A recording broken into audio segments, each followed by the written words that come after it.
Hi, I'm Dr. David Norris, and I'm here to talk about jump scares because my background's in scare attractions, and I'm here to talk about really the interactions, fascinating interactions that occur between scare attractions and forms of live game playing. My title's The Jump Scare Spiral, as we'll see. So let's get started by talking about the very first performance, or one of the first performances that many of us will encounter, collaborate in, or create.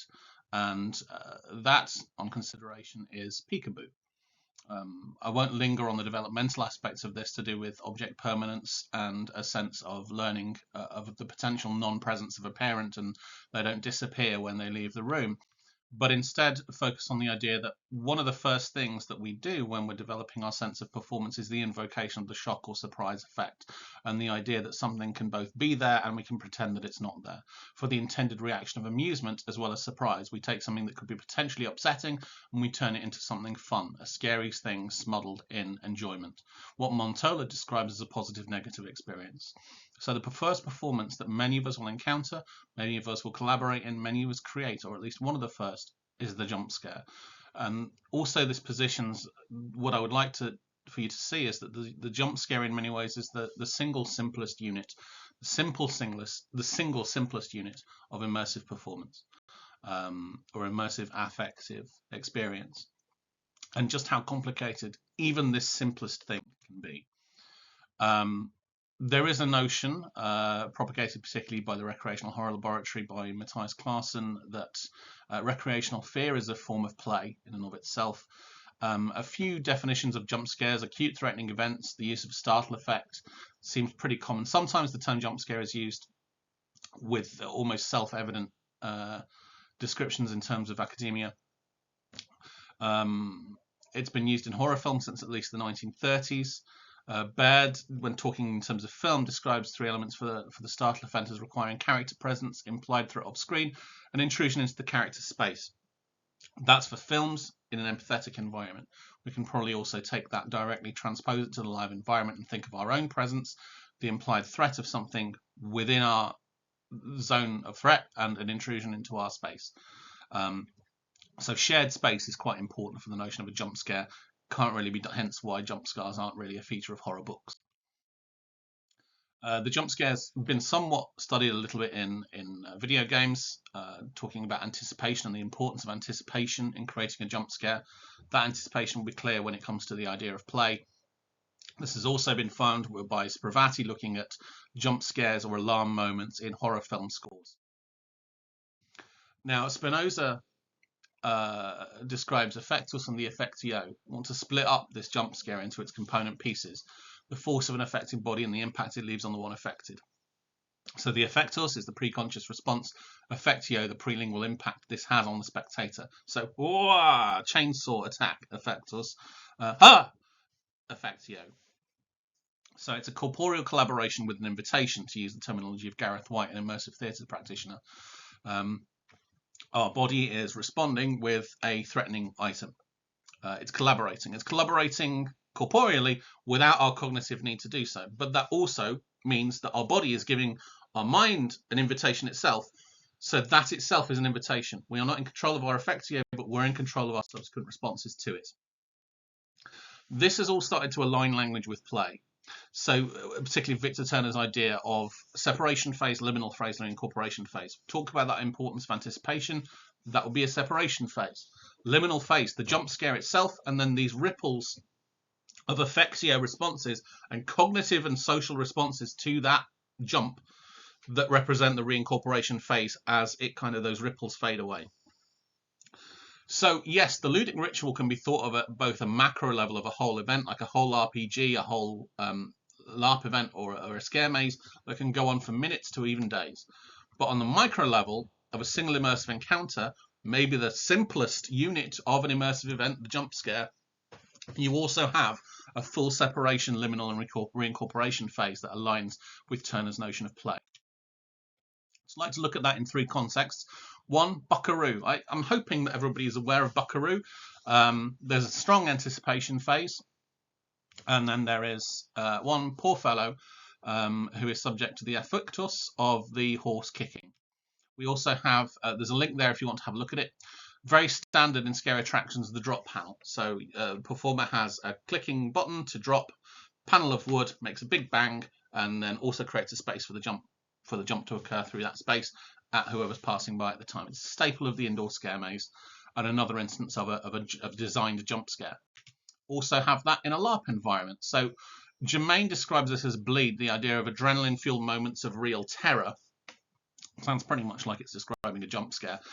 One instance of which is in The Sorrow of Huntington Hall, as described by Wilkinson and Wilkinson, talking about a zombie horde breaking its way through a plasterboard fake wall.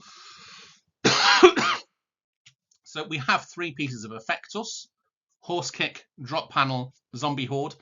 We also have our effectio, startle response at the horse kick and jump at the drop panel, and an overwhelming sense of the zombies coming through the wall. So the effectus and the effectio are clear, but the effectio provides us potential for a range of responses, even within ourselves, and we'll stay within ourselves or primary spectator for now, to create a second invitation. How do we respond to that effectio? This lines with Josephine Maschen's notion of synesthetics in immersive theatre scholarship. To take the effective response, subject it to cognitive interpretation. The horse made me jump. I know that's silly, so I'm going to start feigning laughing at myself. The drop panel scared me, but I don't like that because I think of myself as brave, so I'm just going to be stoic. The zombie horde is attacking and I'm overwhelmed, but we're doing this mission, so I better go on with that. So there is a reincorporation of our own purpose, our own, maybe sense of self or sense of drive in the immediate context we're in, that informs how we respond to our body's reaction. However, we're not doing this in a bubble. We're doing this in a social context. Falk and Deerking are describing a social object there that need a locus point. I would posit that a jump scare can be a locus point in the same way as anything else within what they describe in a LARP context there. All of these case studies are social events and feature not just the primary spectator state of the person who's experienced the impact.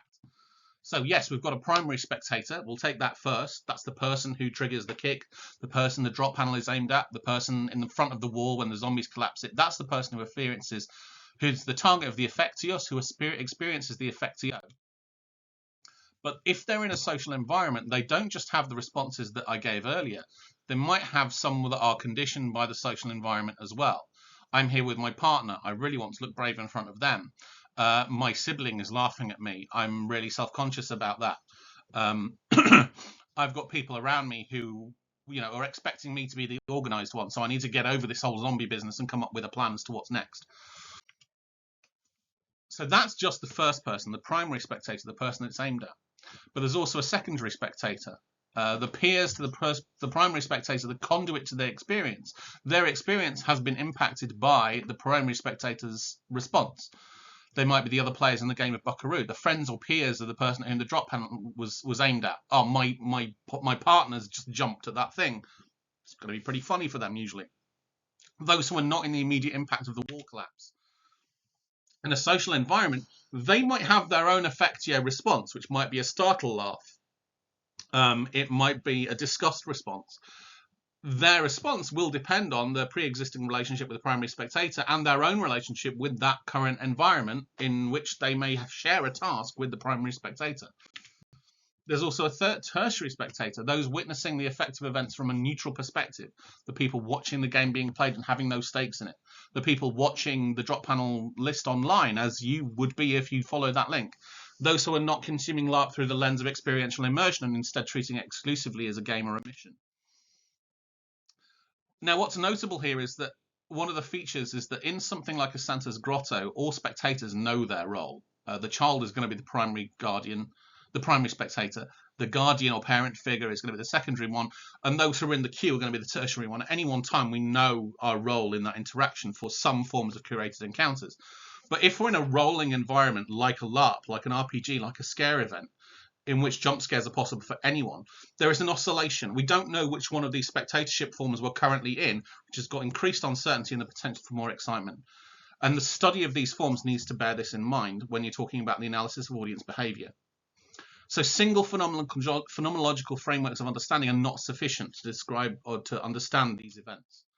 So when addressing the notorious difficulty of documenting immersion in play contexts, You have to consider spectator experience, but this can be misleading, particularly in events that roll from one encounter to another, like LARPs, RPGs, and scare attractions. So that first-person audience, as described by Montola and Holopainen, is only the primary spectator. It's only 1/3 of spectatorship experience in an immersive environment. You can only by consider the stories that are written on all bodies present and how they interact that we can understand the spectatorship of an event. And not doing so can perhaps end up informing an over-idyllic interpretation of immersive spectatorship.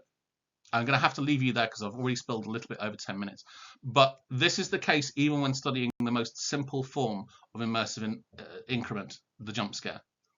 Thank you.